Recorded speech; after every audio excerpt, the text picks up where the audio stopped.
नब्ज की अहमियत। एक तो हमने कल बताया था कि नब्ज क्यों इम्पोर्टेंट है, उसकी जरूरत क्यों पड़ती है। अब इसकी क्या अहमियत है बाबा इतिब के नजदीक, वो आज देख लीजिएगा। ये हैंड रेस कर रखा है डॉक्टर अमजद खान जी ने, हैंड डाउन कर दीजिएगा। जी सर, जी सर। नब्ज ऐसा एलची है, एलची मैसेंजर या पोस्टमैन को कहते हैं, खबर लाने ले जाने वाला, जिसको अब तक झुठलाया नहीं गया है। नब्ज इंसान के जिस्म के छुपे हुए हालात को बुलंद आवाज में बयान करती है। ये कहना है बाबा तिब का। देखें, आवाज नहीं आ रही किसी साहब को, ये माइक पे क्लिक करें। डॉक्टर हिप्पोक्रेटस को बाबा तिब कहा जाता है, हकीम बुकरात कहते हैं हम। अब नब्ज के बारे में हकीम अजमल खान रहमतुल्लाह अलैह क्या फरमाते हैं, ये देखिए। पहले चीज तो जो तबीब हैं उनका क्या कहना है, ये देखें। नब्ज से किन बातों का पता चलता है। कल पहले हमने बताया था कि नब्ज जिस्म के पोशीदा अमराज को भी बता देती है, और ऐसे अमराज जो साइलेंटली बॉडी के अंदर पल रहे हैं, जिसका ना तो मरीज को ही पता होता है ना तबीब को ही पता होता है। और उसमें कई सारे मरज तो ऐसे भी होते हैं जांचें कराने के बाद भी पकड़ में नहीं आते हैं। तो इस तरह के कई मर्दों को भी नब्ज बयान कर देती है। ये आगे चल के आप पढ़ेंगे कि किस तरीके से पता चलता है पोशीदा अमराज का, छुपे हुए मर्दों का। आगे हम बताएंगे और ये सिखाएंगे इंशाल्लाह। देखें, चूंकि नब्ज की हरकत कल्ब की हरकत हरकत के ताबा है, इसलिए कल्ब के अहवाल जाहिर करती है। चूंकि कल्ब की हरकत दीगर अमूर से भी मुतासिर होती है, इसलिए नब्ज से दीगर अमूर का भी पता चलता है। जैसा कि आप सब लोग जानते हैं, जब नब्ज हमारी हरकत करती है तो वो कल्ब की हरकत की वजह से ही है। कल्ब जब सिकुड़ता है तो नब्ज फैलती है, और जब हमारा दिल फैलता है तो नब्ज सिकुड़ती है। तो उसी की वजह से नब्ज की हरकत महसूस होती है दिल की वजह से। तो दिल के हाल तो वाज़ा तौर पर ये बताती ही है। लेकिन इसमें एक चीज और है कि आप देखें कि इंसान के दिल की हरकत जो है वो दूसरी चीजों से भी मुतासिर होती है। मिसाल के तौर पे, अगर आप किसी को गाली देंगे तो आप देखेंगे कि उसके दिल की हरकत बदल चुकी है। ऐसा इंसान जो खुशी की हालत में हो तो उसके दिल की चाल उस टाइम बदल जाती है। देखें, ये जुबैर अहमद कौन है, इनको कोई मैसेज करके कहो कि माइक पर क्लिक करें, तब आवाज आएगी ना।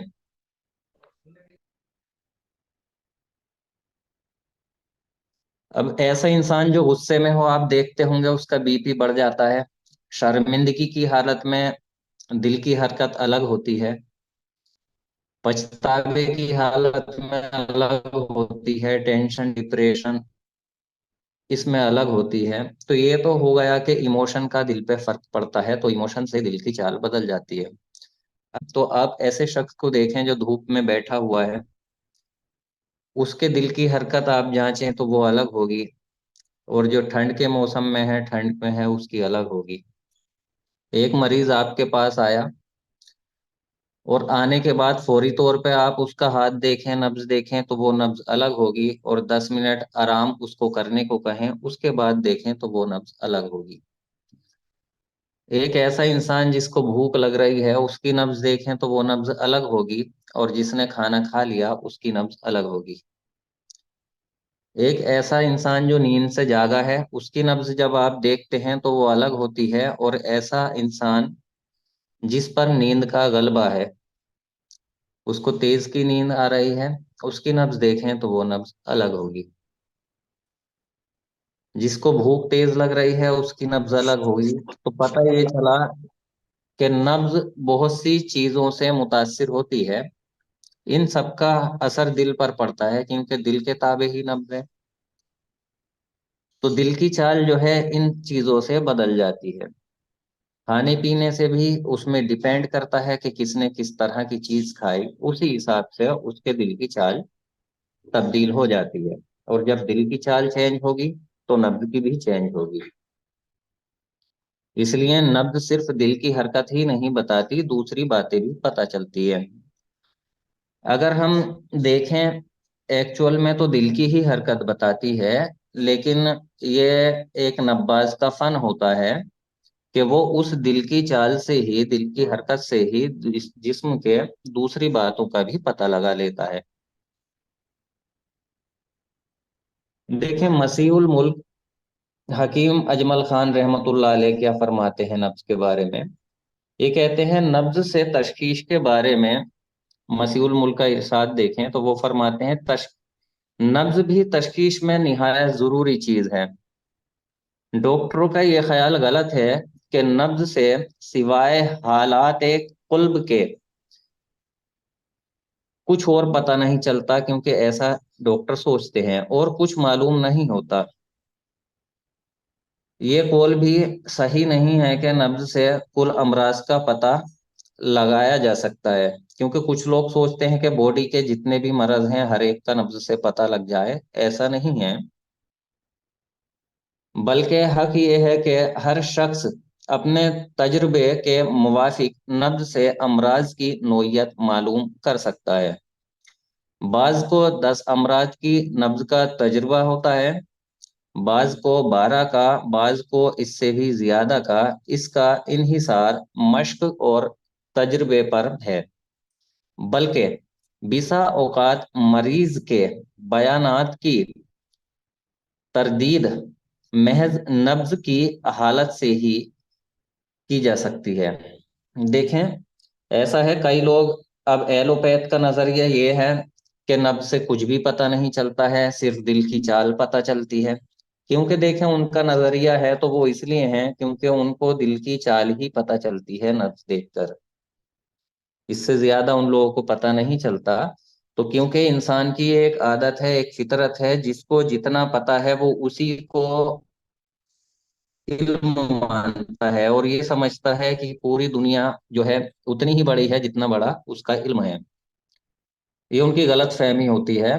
तो देखें, अरस्तु का एक कौल याद आता है, वो फरमाते हैं कि जो आपको आता है वो एक बूंद है, और जो आपको नहीं आता वो एक समंदर है। और हकीकत भी यही है। लेकिन इंसान इस गलत फहमी में रहता, वो सोचता है कि जितना उसको आता है वो पूरा समंदर है, और उससे जो छूट गया है सीखने के लिए वो एक बूंद बचा है। लेकिन ऐसा नहीं है। तो खैर, इसलिए एलोपैथ डॉक्टर जो है, क्योंकि उन्हें दिल की चाल ही पता चलती है कि उस तेजी या सुस्ती, इसके अलावा वो नहीं जान सकते, तो उन्होंने इस पर यही हुक्म लगा दिया कि सिर्फ इससे दिल की रफ्तार का ही पता चलता है। लेकिन ऐसा नहीं है। मसीहुल मुल्क फरमाते हैं कि इससे बहुत से अमराज का पता चलता। लेकिन हाँ, कई लोग ये सोचते हैं कि नब्ज देख ली तो दूसरी जो मेथड्स हैं तशखीश के, उनकी जरूरत नहीं है। तो ऐसा भी गलत है, क्योंकि अमूर अशरा जो है वो बहुत इंपॉर्टेंट है। जो लोग तिब से ताल्लुक रखते हैं वो जान गए होंगे कि अमूर अशरा का मतलब क्या है। डायग्नोसिस के जो 10 मेथड्स हैं उनको अमूर अशरा कहा जाता है। तो हर एक का अपना दखल है उसमें। कारूरा भी शामिल है उसमें, स्टूल भी है, और उसमें दीगर उमूर भी हैं। तो हर एक से तशखीश करनी चाहिए, हर एक का अपना अपना रोल है, अपना किरदार है। ऐसा नहीं है कि नब्ज ही सब कुछ है। हाँ, बहुत कुछ बयान करती है नब्ज। यहाँ तक बयान करती है, कुछ जो नब्बाज हैं जिन्हें महारत होती है वो कई दिन पहले का खाया पिया भी बता देते हैं। बल्कि यहाँ तक बता देते हैं, अगर किसी को, किसी नब्बाज ने कहा कि कल नहार मुँह आना, एक साथी थे हमारे तो बता रहे थे, उन्हें एक नब्बाज ने कहा था कल नहार मुँह आना। अब उन्हें सिगरेट पीने का शौक था, तो उन्होंने सोचा चलो रास्ते में जाते हुए सिगरेट पी ले। तबीब साहब ने नब्ज देखी और नब्ज देख के कहा कि मैंने नहार मुँह आने को कहा था। बोले नहार मुँह तो आया हूँ। बोले नहीं, बीड़ी या सिगरेट पी कर आए हो। तो इतनी बारीकियां भी नब्ज बता देती है, सिर्फ जरूरत है इस फन को समझने की। आप इसको समझेंगे तो बहुत से अमूर का पता लगा लेंगे, बॉडी में काफी छुपे हुए अमराज का पता लगा लेंगे। अब देखें, कितने अमराज का पता लगाएंगे। हर इंसान ये सोचता है कि वो एक बार नब्ज अगर पढ़ ले या किसी उस्ताद से समझ ले तो उसे नब्ज पर दस्तरस हासिल हो जाती है। ऐसा नहीं है कि हर इंसान तमाम मर्जों पर एक साथ पकड़ हासिल कर ले। ये अपने अपने तजुर्बे की बात होती है। जैसा कि मसीहुल मुल्क फरमाते हैं कि किसी को 10 मर्जों पर तजुर्बा होता है, किसी को 12 पर, किसी को ज्यादा पर, किसी को कम पर। ये अपनी अपनी प्रैक्टिस की बात होती है, क्योंकि नब्ज एक प्रैक्टिकली सब्जेक्ट है, थियोरिटिकली नहीं है। लेकिन हाँ, इतना जरूर है कि प्रैक्टिकल के लिए भी थ्योरी का आना जरूरी है।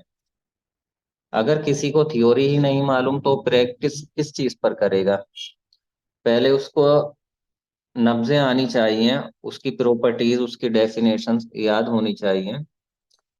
अगर उसको याद नहीं है तो फिर वो किस चीज पर प्रैक्टिस करेगा। दूसरी चीज, इसके असबाब भी पता होना चाहिए नब्जों के, कि कौन सी नब्ज की क्या वजह होती है, किस जिन्स की क्या वजह होती है, किस वजह से क्या बात होती है। तभी उसकी प्रैक्टिस मानी रखती है। अदरवाइज प्रैक्टिस कर ही नहीं सकता अगर कोई नब्जों के अजनास को नहीं जाने, उसके असबाब को नहीं जाने।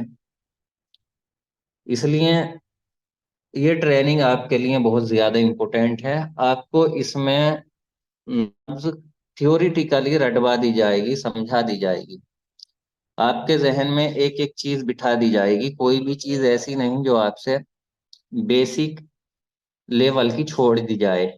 बेसिक लेवल की कंप्लीट आपकी नब्ज मुकम्मल हो जाएगी। उसके बाद जब आप प्रैक्टिकली इसको देखेंगे, अमल में लाएंगे, तो उस वक्त आपको बड़ी आसानियां हो जाएंगी। इससे आपकी कई सारी प्रॉब्लम सोल्व हो जाएंगी। देखें, अब आगे देखते हैं। देखें, देखिएगा नब्ज क्या चीज है। नब्ज क्या है? What is pulse? नब्ज शरियानों की हरकत का नाम है, जो शरियान के सिकुड़ने और फैलने से मुरक्कब होती है। जो आर्टरीज हैं हमारी, आप जानते हैं बॉडी के अंदर जो ब्लड की नालियां हैं आमतौर से दो तरह की होती हैं, वरीद और शरियान। तो आर्टरीज है, इसी को शरियान कहते हैं। उसकी जो फड़कना है, सिकुड़ना और फैलना जो है, उसी को नब्ज कहते हैं। तो इसी से सब चीज महसूस की जाती है, इसके सिकुड़ने से और फैलने से। आपको बता दें कि नब्ज में दो तरह की हरकतें होती हैं। जो नए नए तालिब इल्म हैं अक्सर उनको ये बातें कम पता होती हैं, बाकी तो सभी जानते हैं। नब्ज में दो तरह की हरकत होती है, एक सिकुड़ने की और एक फैलने की। और दो ही सुकून होते हैं। जब नब्ज सिकुड़ती है, सिकुड़ने के बाद फिर फैलती है, तो फैलने और सिकुड़ने के बीच थोड़ा टाइम लेती है, वो रुक जाती है कुछ वक्त के लिए। इसी को सुकून कहते हैं। इसलिए जब फैलाव उसका कंप्लीट हो जाएगा तो फिर सिकुड़ेगी। तो फैलाव और सुकेड़ के बीच फिर से एक कुछ देर के लिए वो ठहरेगी। उसी को जमानाए सुकून कहते हैं, उस वक्फे को। और बाकी जो हरकत का जमाना है वो जमानाए हरकत हो गया। तो इस तरीके से नब्ज चलती है, सिकुड़ती है और फैलती है। और ये सिकुड़ने और फैलने का जो अमल है वो दिल से होता है, क्योंकि दिल एक पंप की तरह काम करता है। उसमें से जो ब्लड की नालियां जाती हैं, जो खून को दिल से लेकर जाती हैं, उसी को शरियान या पल्स कहते हैं। उसी को आर्टरीज बोलते हैं। तो आर्टरीज जो है दिल के सिकुड़ने से फैलती हैं। आपने देखा होगा, जो बैलून में हवा भरते हैं बैलून बेचने वाले, तो जब वो पंप को दबाते हैं तो बैलून फूलता है। तो वैसे ही दिल है, जब दिल दबेगा यानी कि सिकुड़ेगा, तो हमारी जो शरियाने हैं वो फैलेंगी। और जब दिल फैलेगा तो शरियाने सिकुड़ेंगी। इसका उल्टा होता है इसी तरीके से। नब्ज की हरकत की वजह हमने बता ही दिया है कि दिल की वजह से होती है। ये सब बात अभी समझाई है, वही है इसमें भी। देखें, दिल और दौरान खून, कार्डियो वेस्कुलर सिस्टम, ये बहुत ज्यादा इंपॉर्टेंट है। अगर आपके समझ में नहीं आया तो नब्ज में आप फिर आगे क्या समझेंगे, क्योंकि जैसा आप जानते हैं कि नब्ज दिल के ताबे है। जब दिल फैलता है तो नब्ज सिकुड़ती है, दिल सिकुड़ता है तो नब्ज फैलती है। अब दिल से जो ब्लड जाता है आर्टरीज के अंदर, उस ब्लड जो है एक मीडियम है नब्ज की हरकत महसूस करने का। अगर ब्लड नहीं होगा तो नब्ज कम महसूस होगी, ब्लड कम होगा तो कम होगी, ज्यादा है तो उसकी हरकत, क्योंकि वो उसी की वजह से हो रहा है ना हरकत महसूस। भाई ब्लड की नालियों में ब्लड दौड़ रहा है, उसी की वजह से हो रही है। और ब्लड को कौन पंपिंग करता है? वो दिल करता है। दो तरह की नालियां होती हैं, एक दिल से ब्लड लेकर जाती हैं, दिल तक ब्लड लेकर आती हैं, तो इस तरीके से एक पंपिंग का काम करता है। ठीक है, उसी तरह से जैसा कि हमारे घरों में मोटर होती है पानी की, तो वो मोटर पंपिंग करती है, जमीन से जो है पानी को खींचती है और टैंक में, हमारे घर में टैंक में लेकर आती है। बस वही काम हमारा दिल करता है। तो अब आप समझ लीजिएगा दिल और दौरान खून को, इसको बहुत ध्यान से देखें, क्योंकि ऐसा है आजकल जो लोग नब्ज देखते हैं या जो सोशल मीडिया पर जो लोग नब्ज सिखाते हैं, अगर उनसे आप पूछें कि नब्ज का ताल्लुक दिल के कौन से हिस्से से है, तो मैं जहां तक समझता हूं तो उनमें से 99% लोगों को ये भी नहीं पता होता है कि दिल के किस हिस्से से नब्ज का ताल्लुक है, यानी कि कौन से हिस्से से जुड़ी हुई होती है हमारी आर्टरी, जिससे हमें इसकी धड़कन महसूस होती है। तो जब लोग दिल को ही नहीं समझेंगे तो नब्ज कहाँ से समझ लेंगे, इसलिए दिल का इम्पोर्टेंस ज्यादा है। तो अब सीधे दिल की तरफ आते हैं।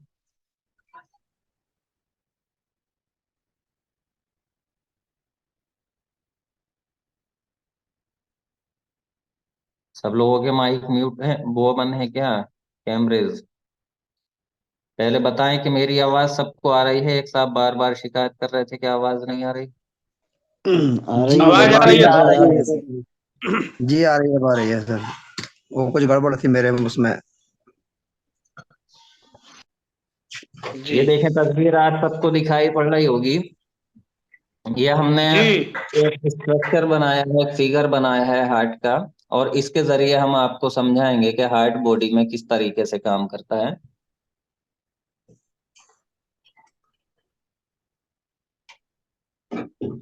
इसको जूम कर देते हैं थोड़ा।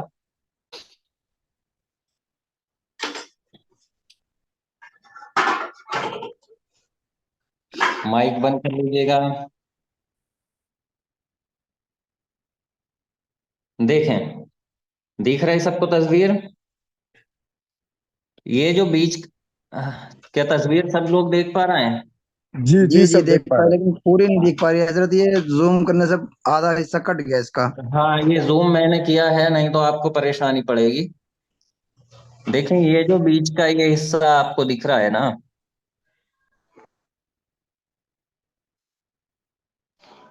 जी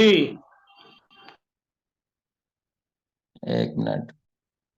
देखें, ये जो हिस्सा बीच का आप लोगों को दिख रहा है यहाँ तक, ये पूरा दिल है। ठीक है। अब दिल में दो तरह के हिस्से होते हैं, दो तरह से इसको बांटा जाता है। एक लेफ्ट साइड होती है, एक राइट। इसको अगर हम बीच में से इस तरीके से कर लें तो ये लेफ्ट साइड हो गई एक तरफ की, एक तरफ की राइट हो गई। ये लेफ्ट हो गई, ये वाली लेफ्ट है। ठीक है। और दूसरी जो साइड है ये राइट है।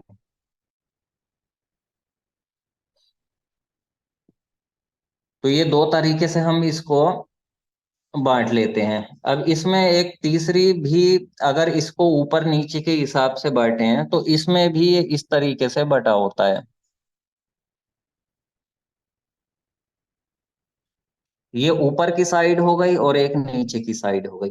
तो इस तरीके से अगर हम देखें तो दिल में टोटल ये 4 चैम्बर बन जाते हैं। ये चैम्बर 1 है, ये चैम्बर 2 है, ये चैम्बर 3 है और ये चैम्बर 4 हो गया। तो ये 4 चैम्बर हमारे दिल में बन जाते हैं। अब इनके चारों के काम आप समझ लीजिएगा, सबकी समझ में आएगी बात। चैम्बर कह लीजिएगा या रूम या कमरे कह लीजिएगा, कोई दिक्कत नहीं, जैसा भी आप समझने में जिस तरह के की भी आसानी हो वैसा आप करें।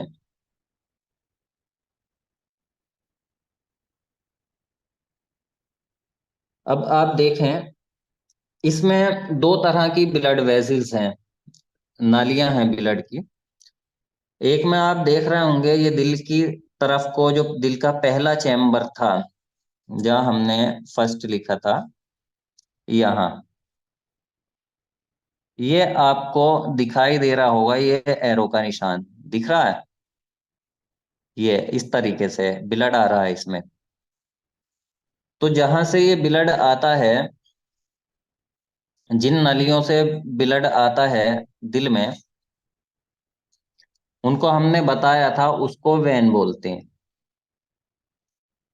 अब यहीं पर आपको ये दूसरी नली ये दिखाई दे रही होगी, यहाँ से ये ब्लड जा रहा है दिल से, इसको आर्टरी बोलते हैं।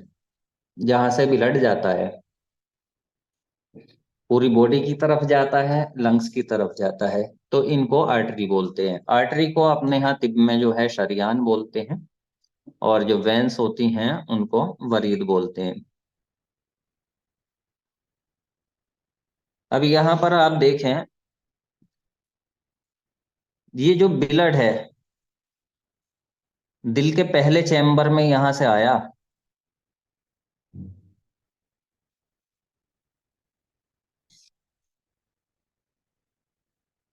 इस तरीके से। ये जो पहला चैम्बर है आपका, ये इसको राइट एट्रियम बोलते हैं। राइट एट्रियम में ब्लड आता है वीसी से। वीसी का मतलब है वेना कावा। वेना कावा ये दो तरह की होती हैं, ये सुपेरियर होती है, दूसरी इंफेरियर होती है। तो ये जो वीसी लिखा है ये वेना कावा है, सुपेरियर वेना कावा से, यानी कि ऊपर की जो वेना कावा है इससे आता है। ये वो ब्लड होता है जिसमें ऑक्सीजन नहीं होता है, यानी कि जिसको बॉडी इस्तेमाल कर चुकी होती है, उसका ऑक्सीजन को बॉडी इस्तेमाल कर चुकी होती है, तो ऑक्सीजन उसका खत्म हो जाता है, तब वो यहाँ पर आ जाता है हमारा राइट एट्रियम में। अब ये एक वाल्व होता है, ये आपको ये दिखाई दे रहा होगा, ये एक वाल्व है। ये ऊपर का जो है, यहाँ से ऊपर का राइट एट्रियम है और नीचे आप देखें तो ये एक वाल्व है, ये आपको दिखता होगा, ये एरो का ये निशान। जब ये भर जाता है ब्लड इसमें राइट एट्रियम में, तो ये वाल्व खुलता है और ये ब्लड यहाँ से नीचे आ जाता है, इस वाले चैम्बर में आ जाता है, इसको वेंट्रिकल बोलते हैं। ये राइट वेंट्रिकल में आ गया। दो हिस्से हैं ना दिल के, इधर का राइट आ गया ये पूरा हिस्सा, तो राइट में ही अभी चलेगा पूरा ब्लड। पहले राइट एट्रियम में आया, फिर राइट वेंट्रिकल में आ गया। अब उसके बाद में यहाँ पर ये नीचे को आता है, ये आर्टरी होती है। आर्टरी जिसको हमने बताया था शरियान, जो दिल से ब्लड को ले जाने का काम करती है दूसरी जगहों पर, जिस्म के दूसरे ऑर्गन या दूसरे पार्ट्स में, उनको आर्टरी बोलते हैं। ये पल्मोनरी आर्टरी कहलाती है। पल्मोनरी आर्टरी उसको कहते हैं जो फेफड़ों से ताल्लुक रखती है। पल्मोनरी का मतलब फेफड़े आता है, जिसको शुश बोलते हैं। तिब्बे कदीम में इसका जो नाम आपको मिलेगा फेफड़ों का, वो शुश के नाम से मिलेगा। तो वो नाली जिसका कनेक्शन लंग्स से है यानी फेफड़ों से है, उसको पल्मनरी बोलते हैं, पल्मनरी आर्टरी। तो यहाँ से पल्मनरी आर्टरी से ये ब्लड गया हमारा, ऊपर तक गया। ये पल्मनरी आर्टरी है पूरा, यहाँ हमने लिख भी दिया है पल्मनरी आर्टरी। यहाँ से गया और यहाँ हमारे लंग्स में आ गया, ये फेफड़ों में आ गया। अब फेफड़े क्या काम करते हैं? इसमें ऑक्सीजन को मिलाने का काम करते हैं, और इसमें जो कार्बन डाइऑक्साइड होती है, जिसको जिस्म जब इस्तेमाल करता है ऑक्सीजन को, जाहिर है ऑक्सीजन वो जल गई, तो जलने के बाद जो गैस बचती है तो वो कार्बन डाइऑक्साइड होती है। तो हमारे लंग्स क्या काम करते हैं? कार्बन डाइऑक्साइड को ब्लड से बाहर की तरफ निकाल देते हैं सांस के जरिए, और जब हम सांस अंदर को लेते हैं तो इस तरीके से सांस में ऑक्सीजन आती है, तो इस ब्लड के अंदर ऑक्सीजन मिला देते हैं। तो फिर से ब्लड जो है वेन के जरिए आना शुरू होता है। अब हमने वेन क्या बताया था? वेन के मानी कि वो नालियां ब्लड की वेन कहलाती हैं जो ब्लड को दिल तक लेकर जाती हैं, तो वो वेन है। क्योंकि इसका वेन का जो कनेक्शन है वो यहाँ किस चीज से है? लंग्स से। इसको इसलिए इसको पल्मनरी वेन बोलेंगे। ऑक्सीजनेटेड ब्लड जो है यहाँ से आता है पल्मनरी वेन से। यहाँ से आने के बाद आप देखें, यहाँ हमने शॉर्ट में लिख भी दिया है पीवी, पल्मनरी वेन। तो यहाँ से जो ब्लड आया, फिर ये अब तक जो हमारा काम चल रहा था इधर चल रहा था राइट में, लेकिन अब ये लेफ्ट में काम हमारा शुरू हो जाता है। तो यहाँ लेफ्ट एट्रियम में ब्लड हमारा आ गया। ये कौन सा ब्लड आया है लेफ्ट एट्रियम में? लेफ्ट एट्रियम में वो ब्लड आया है जो ऑक्सीजनेटेड है, यानी कि जिसमें ऑक्सीजन मिक्स है। यहाँ जो ब्लड चल रहा था वो डीऑक्सीजनेटेड था, यानी कि जिसमें ऑक्सीजन नहीं था, इसलिए हमने इसकी अलग ही पहचान रखी है, यहाँ पर डॉट्स बना दिए हैं ताकि देखते ही आप समझ जाएं कि ब्लड की कौन सी नालियों में ऑक्सीजनेटेड है और कौन सी नालियों में डीऑक्सीजनेटेड ब्लड है। तो खैर, अब यहाँ जब लेफ्ट एट्रियम में आ गया ब्लड, उसके बाद जब ये फुल हो जाती है तो ये फिर से आपको ये एक वाल्व दिखाई दे रहा होगा, दिख रहा है, ये बाल्ब फिर से खुलता है। और जब ये बाल्ब खुलता है तो नीचे वाले चैम्बर में ब्लड आता है, और नीचे के जो चैम्बर हैं लेफ्ट साइड में वेंट्रिकल में आ जाता है। तो नीचे का जो चैम्बर है वो लेफ्ट वेंट्रिकल है। देखें, एक चीज और हम यहाँ पर क्लियर कर दें कुछ लोगों को।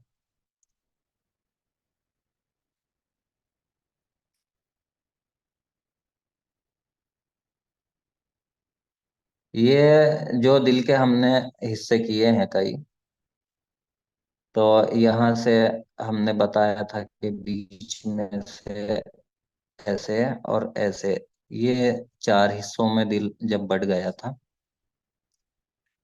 तो ये ऊपर वाला जो पोर्शन है दिल का, ये एट्रियम कहलाता है। इसमें दो तरह के एट्रियम होते हैं, राइट में होता है राइट एट्रियम, ये आ गया आपका राइट एट्रियम इस साइड में ये, और यहाँ ये लेफ्ट एट्रियम आ गया। नीचे राइट वेंट्रिकल है और यहाँ लेफ्ट वेंट्रिकल आ गया। तो इस तरीके से ये चार हिस्सों में दिल बढ़ जाता है। तो खैर, ये बाल्व खुला, और बाल्व खुलने के बाद में यहाँ लेफ्ट वेंट्रिकल में हमारा ब्लड आ गया। अब उसके बाद आप देख रहे होंगे यहाँ भी एक वाल्व लगा होता है, इसमें आ गया, जिसको एओर्टिक वाल्व कहते हैं। ये पल्मनरी वाल्व होता है। यहाँ जो वाल्व है इसका नाम हमने लिखा नहीं, लेकिन पल्मनरी होता है। ये एओर्टिक वाल्व होता है। आप जानते हैं, जैसे हमने दो तरह की ब्लड की नालियां बताई हैं, एक वेन और दूसरी जो है आर्टरी। तो इनके नाम भी इनके साइज के हिसाब से अलग अलग होते हैं। तो एorta, ये एओर्टा जो है ये भी आर्टरी ही होती है, बस साइज में बड़ी होती है। साइज में थोड़ी छोटी हो जाए तो वो आर्टरी कहलाती है।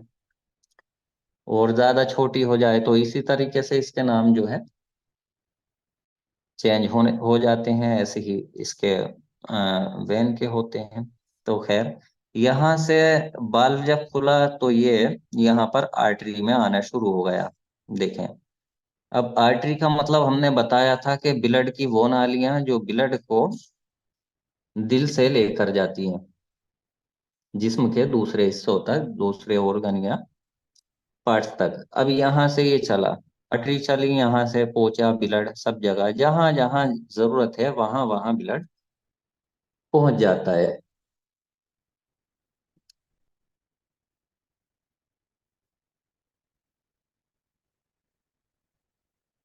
देखें, अब जहां ब्लड की जरूरत है वहां पहुंचेगा। अब यहाँ से ब्लड ऊपर की तरफ गया, अगर ऊपर जरूरत है तो यहाँ देखें, ऊपर ये हमारे सर की तरफ और बाजू की तरफ, सीने की तरफ, यहाँ जा गया। ठीक है, अब सर ने इस्तेमाल कर लिया ब्लड, इस्तेमाल करने के बाद में जो सर की तरफ गया था, जाहिर है इसका ऑक्सीजन जल गया, जलने के बाद में कार्बन डाइऑक्साइड बन गई। तो ऑक्सीजन जलने के बाद में जो ब्लड आएगा तो फिर ये इसमें वेन में आ जाएगा, जाएगा आर्टरी से, आएगा वेन से। इस तरीके से यहाँ से जो आर्टरी है इसका एक हिस्सा इस तरफ जाता है, यहाँ यहाँ से लीवर वगैरह में, स्टमक वगैरह में, यहाँ से किडनी में पहुंच गया, यहाँ से टांगों में पहुंच गया। तो इस तरीके से ये जहां जहां पहुंचना है वहां वहां ब्लड ऑक्सीजन मिलने के बाद में पहुंचता रहता है। उसके बाद में हर चीज में से जो है वेन निकलती है। फिर वेन जब यूज कर लेता है वो पार्ट ब्लड को जहां पहुंचना होता है, तो ये वेन्स हैं। फिर वेन्स के जरिए जो है ब्लड जो है फिर से कहाँ पहुंचता है, फिर से यहीं पहुंचता है, दिल में आ जाता है। यहाँ की वेन से भी, क्योंकि जब यूज होगा तो फिर दिल में आएगा, यहाँ से लेग से फिर दिल में आएगा, हेड से भी दिल में आएगा। तो आखिर में सब वेन जो है एक साथ जो है जुड़ जाती हैं, जो वेना केवा की शक्ल इख्तियार कर लेती हैं। वेना केवा जो है क्या चीज है, ये जो हमने लिखा था वेना केवा, ये भी एक वेन ही होती है, लेकिन क्योंकि साइज में बड़ी होती है। तो इस तरीके से यहाँ से फिर यहीं आ जाता है और ये रोटेशन फिर से इसी तरीके से चलना शुरू हो जाता है, जैसा कि हमने अभी समझाया था। तो उम्मीद ये करता हूँ कि अब तक की बात तो सबकी समझ में आई गई होगी। अगर कोई साहब ऐसे हैं जिनकी समझ में नहीं आई हो तो बताएं, क्योंकि आज का क्लास यहीं पर खत्म होने वाला है। किसी का कोई सवाल हो तो सवाल बताएं। जी, हमने पढ़ा है कि खून दिल से जिगर की तरफ, जिगर से दिमाग की तरफ और दिमाग से फिर दिल की तरफ आता है। जी हाँ, तो तो इसमें ये, हाँ बताइए, कहें। तो ये सर्किल कैसे कायम हुआ, जरा ये इसे और समझा दें। अच्छा,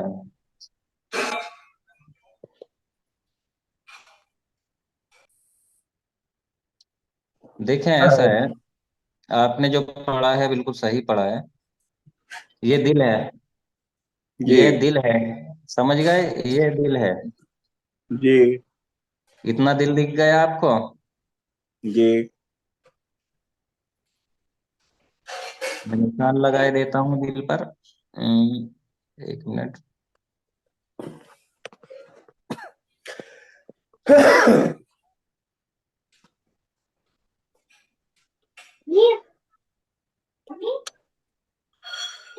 ये इतना दिल है। जी। अब आपने पढ़ा है कि दिल से दिमाग की तरफ खून जाता है। दिल से जिगर की तरफ। देखें, ये दिल है और यहाँ से जब हमारा ब्लड जाना शुरू हुआ जी। तो ये आपका लिखा हुआ आ गया जिगर, ये जिगर की तरफ आ गया। आप बताएं आगे क्या जी, पढ़ा है। जिगर से फिर जो है दिमाग की तरफ। नहीं, दिमाग पंपिंग तो दिल ही करता है, जिगर थोड़ा ही पंपिंग का काम करता है। हाँ, तो दिल जो है इतनी पावर रखता है कि वो खून जो है दिमाग तक पहुंचाता है। हाँ, तो अब ये देखें, ये दिल की पावर इतनी आई कि ये दिमाग तक पहुंच गया, ये ऊपर ये दिमाग आ गया, आपका दिख रहा है। अब बताएं आगे।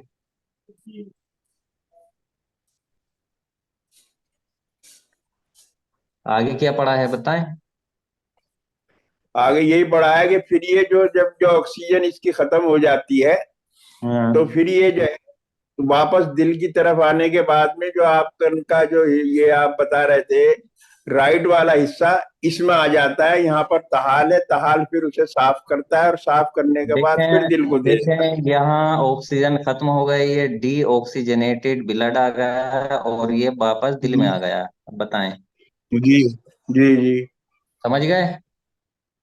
अब कौन सा जी हिस्सा साफ करता है कौन सा नहीं, वो आप जब ऑर्गन को पढ़ेंगे, ऑर्गन जी। सिस्टम को, तो वो उसमें आपको पढ़ने को मिलेगा। लेकिन यहाँ हम ऑर्गन सिस्टम नहीं पढ़ा रहे, हम सिर्फ पल्स को समझाने के लिए दिल के बेसिक फंक्शन पढ़ा रहे हैं। अब किसका क्या जी काम होता है यहाँ हम नहीं बता रहे कि लीवर का क्या काम है, किडनी का क्या काम है। हालांकि किडनी ब्लड को साफ करने में बहुत ज्यादा इम्पोर्टेंट इसका रोल होता है। तो इसमें लीवर तो आपने दिखाया नहीं, तीन चीजें दिखाई हैं, एक किडनी है और बीच में समझ में देखें नहीं आ रहा किडनी, क्या है। किडनी के ऊपर ये लीवर है, देखें ये लीवर दिख गया लिखा हुआ। छोटा नजर आ रहा जी, नजर नहीं आ रहा। हो सकता है अच्छा। आप, हाँ लीवर हो। जी हाँ जी सर, मैं थोड़ा सबसे डिस्टर्ब ज्यादा कर रहा हूँ, लंबी हो बीच में गई माफी इसलिए। चाहता हूँ। मैंने ग्रुप में एक फोटो शेयर किया, शायद उसमें उनको समझ में आ जाएगा। चलें उसमें कर लेना। और दूसरी चीज यह है, ये सिर्फ ब्लड के सर्कुलेशन को समझाने के लिए है, तो इसमें ऐसा नहीं है कि हम तमाम ऑर्गन को इसमें शो करें। अगर तमाम ऑर्गन को इसमें शो किया जाए तो ये तो बहुत बड़ी तस्वीर होगी। अब इसमें आप ये देखें कि इसमें तिल्ली शो नहीं हुई। अब इसमें आप देखें आते तो है ही नहीं, आते तो हैं खैर, इसमें आप देखें आंख नहीं है, कान नहीं है, नाक नहीं है। तो इस तरीके से सब चीज बनाए तो ये बहुत बड़ी तस्वीर हो जाएगी। तो मकसद जो है ब्लड के सर्कुलेशन को समझाना होता है। तो सर इसका सिस्टम जो है सर्कुलेशन का वो यही रहेगा जो हमने समझाया है। आप इसमें ऑर्गन चाहे जितने शामिल कर लें, चाहे जितने पार्ट इसमें बॉडी के आप इंटर कर लें, इसमें जो है आप नाखून भी इंक्लूड कर लें, आंखें भी कर लें, नाक भी कर लें, सब चीज कर लें, उसके बावजूद भी ये जो है ब्लड के सर्कुलेशन का जो सिस्टम है वो यही रहेगा जो जी समझाया है। जी जी जी। तो ये तो खून एक साथ ही जा रहा ना, तीनों जो है ना, दोनों ऑर्गन को। जी। पूरे बॉडी पे जाता है। हाँ जी।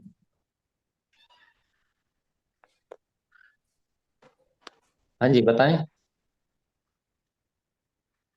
जी मैं ये कह रहा था कि ये खून तो फिर जो है ना बराबर ही जा रहा है, तीन दोनों ऑर्गन को, जिगर को भी और दिमाग को भी। ये सबको बराबर जाएगा, सिर्फ दो को ही नहीं, बॉडी में जितने ऑर्गन हैं सबको जाएगा। जहां को जिसको जितनी जरूरत है वो इतना इसमें से ले लेगा, अपना हिस्सा जाएगा सबको। अगर इंसान हेल्दी है अच्छा। तो सबको जाएगा, अगर कोई ब्लॉकेज नहीं है। अब मान लीजिएगा कि ये देखें आप, ये आपकी आर्टरी है, ये ओर्टा, जी एओर्टा कहलाती है। यहाँ से ये शुरू है, एओर्टा, एओर्टा से जो है आर्टरी में ब्लड जा रहा है। यहाँ से जो जी है ऊपर को नली चली गई, यहाँ से जो जी है नीचे को नली चली गई। अब नीचे जो है यहाँ जा रहा है आपके लीवर की तरफ। अब लीवर के बाद पास में ही जो है किडनी भी, तो यहाँ से किडनी की तरफ जो नली आई तो किडनी में उसका हिस्सा चला गया। अब नीचे गई तो नीचे जी चला गया। तो जहां जहां से, तो बॉडी के अंदर ब्लड की जो नालियां हैं उनका एक जाल बिछा हुआ है। जी समझ गए। ये हमने इतना जाल नहीं बनाया है, उसमें एक जाल बिछा हुआ है वेंस का भी और आर्टरीज का भी। जी जी तो वो जाल ऐसे ही बिछा हुआ है जैसे कि आप कभी दिल्ली में देखें कि ऊपर से अगर थोड़ी देखें तो रोड का जो जाल है या रेलवे लाइन का जाल है, वैसे ही जाल होता है। तो जहां से, जिसका जहां से रास्ता मिलता है ब्लड को, ब्लड वहीं वहीं पहुंच जाता है। बस शर्त यह है कि आर्टरी ब्लॉक नहीं हो। अगर कहीं पे आर्टरी ब्लॉक है तो जाहिर है उससे आगे ब्लड नहीं जाएगा। जी वेन जी कहीं पर ब्लॉक हो गई है, उसके जो है वाल्व वेन्स के खराब हो गए हैं, काम नहीं कर रहे हैं, तो जाहिर है ब्लड फिर वापस आना है तो वो आगे की तरफ नहीं आ पाएगा। जी, मर्ज तो यही माना गया ना कि जहां पर ब्लड का सर्कुलर रुक जाए जी। तो वहीं पर मर्ज होता है। नहीं, ऐसा नहीं है, जहां पर बढ़ जाए वहां पर भी हो सकता है, जहां घट जाए वहां भी हो सकता है, ऐसा कुछ नहीं है। भाई तो देखें, एक चीज है। बढ़ेगा तो जी। वहीं जहां पर रुकेगा, आगे वाले हिस्से में तो पहुंचेगा ही नहीं। नहीं, ऐसा है, एक जगह रुकेगा तो जाहिर है दूसरी जगह उसका प्रेशर बढ़ जाएगा, लेकिन मरज तो दोनों ही जगह हो सकता है।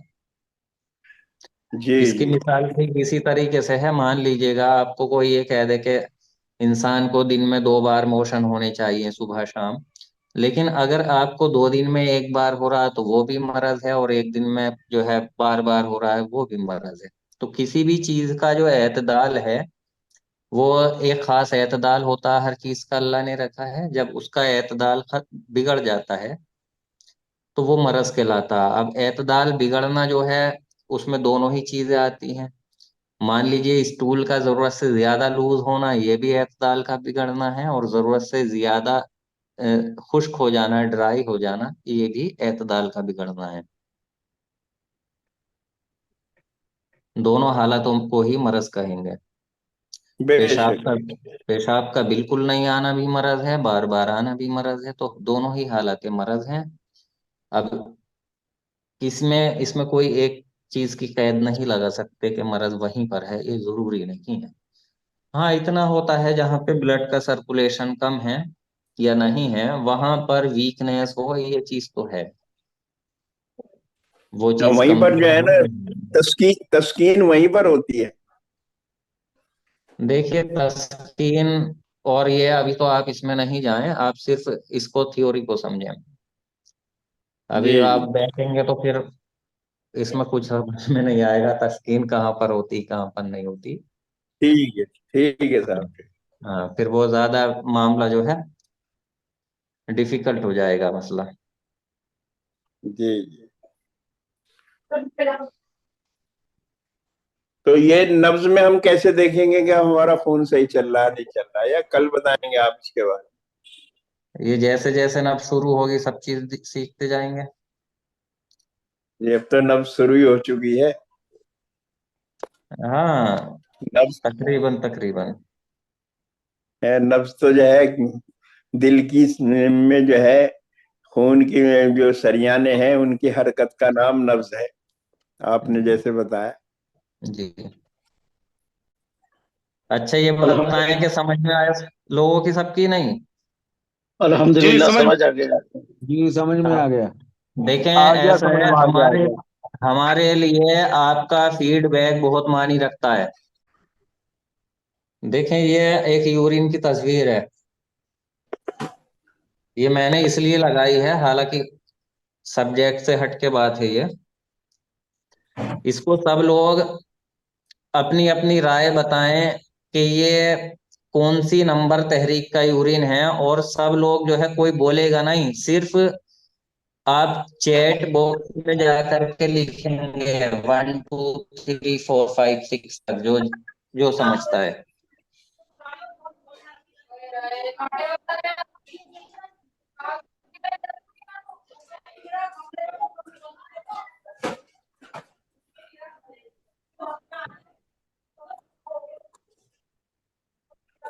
चलें, अभी 2 ही लोगों के जवाब आए हैं, 4। नसीम साहब जी। और करें लोग। अच्छा, ये यूरिन किसका है? इसी क्लास में शायद मौजूद हैं जिनका ये यूरिन है। जिनका है बताएं, जरा बोलें। नाम तो मुझे ध्यान नहीं, शायद राशिद नाम है, क्या है? क्लास में जी अगर वकील मौजूद है साहब। तो बोलें। जी 4 नंबर है हाँ। जी ये। हाँ, आपका है? जी जी। नाम बताएं जरा। मोहम्मद साहिब। हाँ, देखें, मैं सोच रहा था शायद क्लास में है या नहीं है, पता नहीं, जी। क्योंकि जिनका होता है बुलवा लो तो। हाँ, देखें, ये यूरिन इनका 4 नंबर बताया है। अब इसको ध्यान से सुन ले मेरी बात को सब लोग। बार बार जो लोग बीच में सवाल करते हैं, मैं इसलिए ये यूरिन मैंने इसको यहाँ पर शो किया है, ताकि आप लोग ये समझ जाएं कि किस तरीके से आपको क्लासेस ज्वाइन करने हैं, कैसे समझना है। देखिए ये जो यूरिन है ये 4 नंबर ही है। अगर यूरिन के मुताबिक देखा जाए, जो लोग वो देखते हैं उन उसूलों के मुताबिक देखा जाए तो ये 4 नंबर ही है। ये इन्हें 4 नंबर यूरिन है, और बहुत लोगों ने ही 4 नंबर बताया है, खाली हमने ही नहीं बताया। लेकिन जब ये आए हमारे पास तो हमने इनको बताया कि आपका जो मिजाज है वो टोटल 1 नंबर है।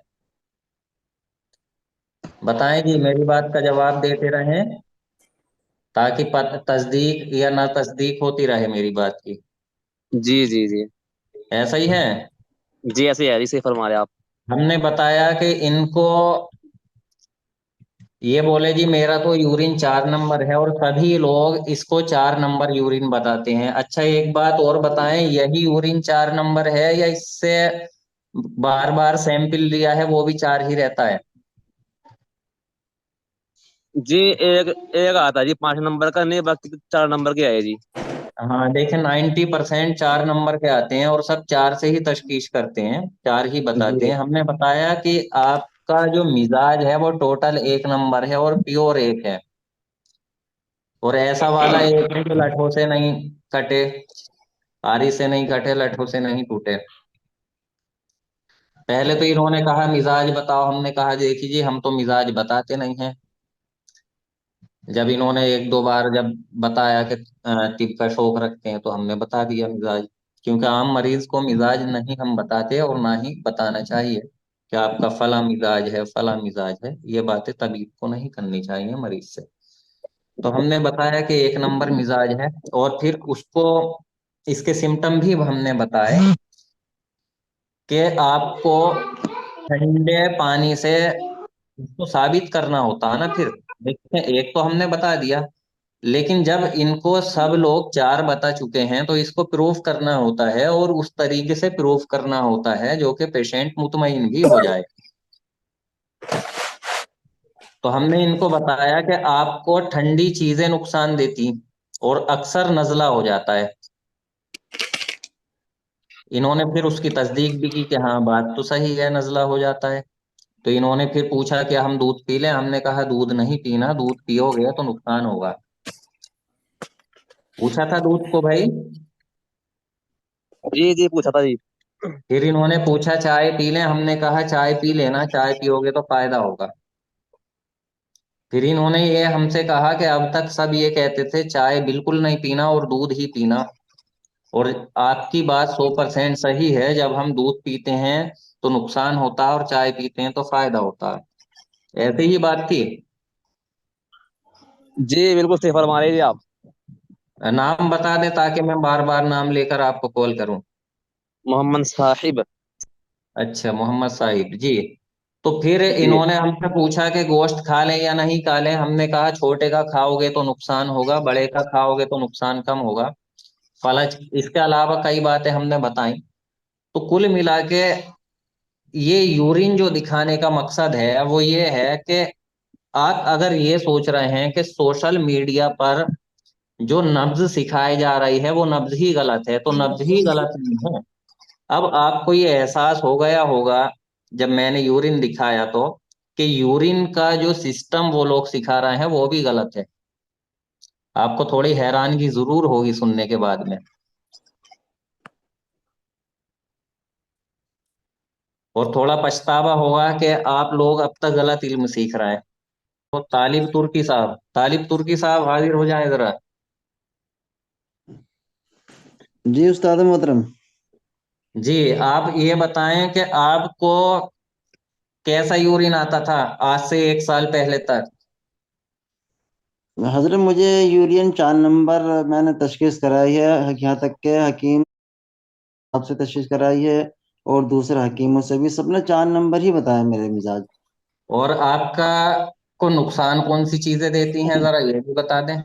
अब 4 नंबर सबने बताया तो हम असाबी चीज़ें खाते रहे, असाबी चीज़ें खाते रहे, 3-4 साल हम इस तरह करते रहे। अब यहाँ तक नौबत आ गई है कि अगर मैं एक दिन भी कोई ठंडी चीज़ खा लूँ तो एकदम सीने में ठंड बैठ जाती है, नज़ला जुकाम हो जाता है।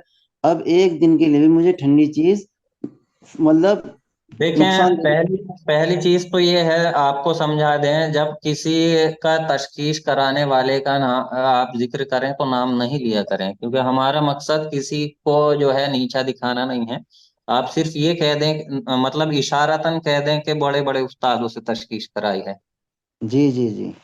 तो मकसद खैर अब सब लोग आप समझ गए होंगे, क्योंकि देखिए बदनामी होती है और वो बात अच्छी नहीं कि लोग ये अगर सोचें कि मैंने नब्ज भी दिखाई थी अपनी, तो नब्ज भी 4 नंबर बताई, 3 शदीद या 4 नंबर बताई थी, कारोरा भी चार देखें, नंबर बताया। अब देखें क्या चीज है इसमें। एक चीज देखें, इनको 1 नंबर की दवाइयां नुकसान देती हैं, और जिस वक्त इनको नुकसान देती थी उस वक्त हमने इनको देखा, उस वक्त भी इनका यूरिन 4 था, और दवाइयां उस वक्त भी 1 की नुकसान देती थी, गिजाएं भी नुकसान देती थी। एक दिन ठंडा पानी पी लें तो 4 दिन जो है तबीयत ऐसी के बस पूछे नहीं आप। जी जी मतलब ऐसा। चल चल मतलब नजला जुकाम चला फिरा भी नहीं जाता था, इतना जो है बॉडी में दिक्कत होती थी।